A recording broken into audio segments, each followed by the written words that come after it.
لقد من الله على المؤمنين إذ بعث فيهم رسولا من أنفسهم يتلو عليهم آياته ويزكيهم ويعلمهم الكتاب والحكمة وإن كانوا من قبل لفي ضلال مبين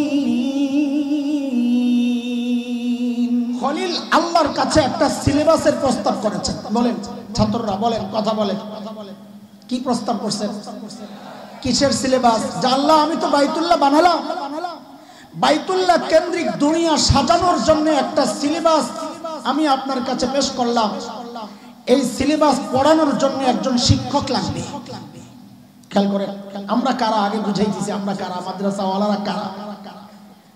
খলিল বাইতুল্লাহ বানায় আল্লাহর কাছে সিলেবাস পেশ করেছেন, সিলেবাসের খসড়া তৈরি করেছেন খলিলুল্লাহ।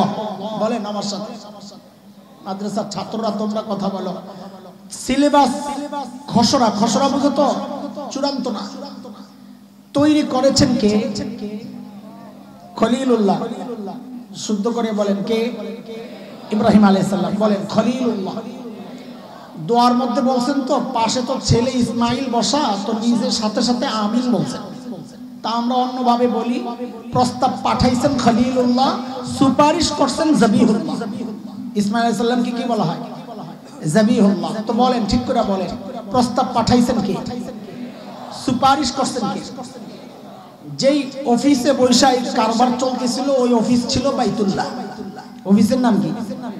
আবার ঠিক করে বলেন, প্রস্তাব পাঠাইলেন কে? সুপারিশ করছেন কে? কোন জায়গায় বৈশাখ? অফিসের নাম কি? তা আল্লাহ, ঠিক আছে, খলিলুল্লাহ প্রস্তাব পাঠাইছেন, জবিহুল্লাহ সুপারিশ করছেন বাইতুল্লাহ বসে, ঠিক আছে, আপনার দাবি দোয়া মঞ্জুর। আপনি যা চাইছেন, খলিলুল্লাহ হাবিবুল্লাহ চাইছেন তো আমি বুঝছি, যান আমি হাবিবুল্লাহ পাঠায়া দিলাম। তো আল্লাহ বলতেছেন সূরা আলী ইমরান 164 নম্বর আয়াত, আল্লাহ দোয়া কবুল করে আল্লাহ বলতেছেন, لقد من الله على المؤمنين إذ بعث فيهم رسولا من أنفسهم يتلو عليهم آياته ويزكيهم ويعلمهم الكتاب والحكمة وإن كانوا من قبل لفي ضلال مبين আল্লাহ বলেন দোয়া মঞ্জুর। ওই চার যোগ্যতা চাইছেন খলিল, চার যোগ্যতা দিয়ে আল্লাহ একজন রাসূল পাঠান। কয় যোগ্যতা? বলেন আমার সাথে, বলেন, মুখস্থ করেন ছাত্ররা। কয় যোগ্যতা? চার যোগ্যতা দিয়ে একজন রাসূল পাঠান, যে রাসূল সারা দুনিয়া আবাদ করবে, যেন তারা বাইতুল্লাহর ইবাদত করবে, ইবাদত করার যোগ্য হয়ে যাবে। কয় যোগ্যতা? সিলেবাসে ক্লাস কয়টা? কয়টা? আল্লাহ দোয়া কবুল করছেন, কিন্তু একটু ক্লাস আকপিস করছেন। খলিল আপনি তো আত্মশুদ্ধির একটা আছে ক্লাস, ওটারে 4 নম্বরে নিছেন খলিল, ওটারে 2 নম্বরে ঢুকায়া দেন। এই চার যোগ্যতা একটা একটা করে আমরা শুনবো আর মিলানোর চেষ্টা করব। দুনিয়ায় এই চার মিশন কারা বাস্তবায়ন করতেছে?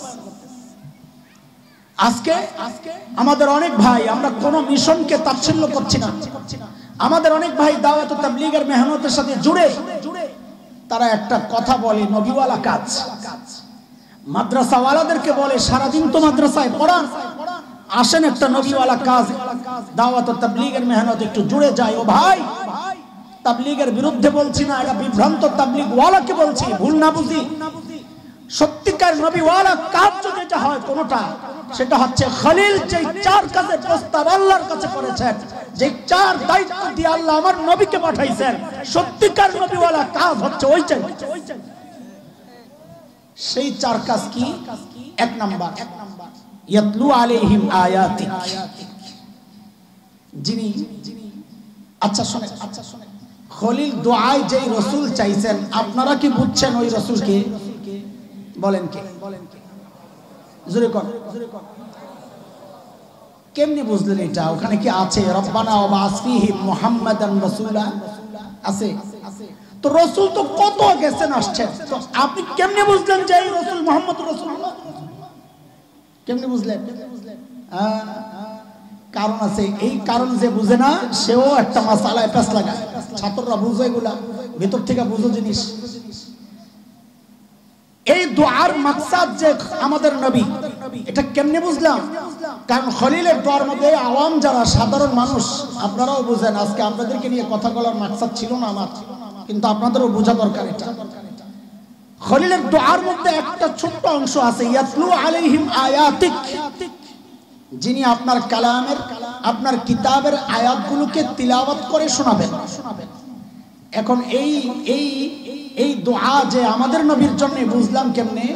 কারণ অন্য কোন আসমানি কিতাবের তিলাওয়াতের সিস্টেম ছিল না।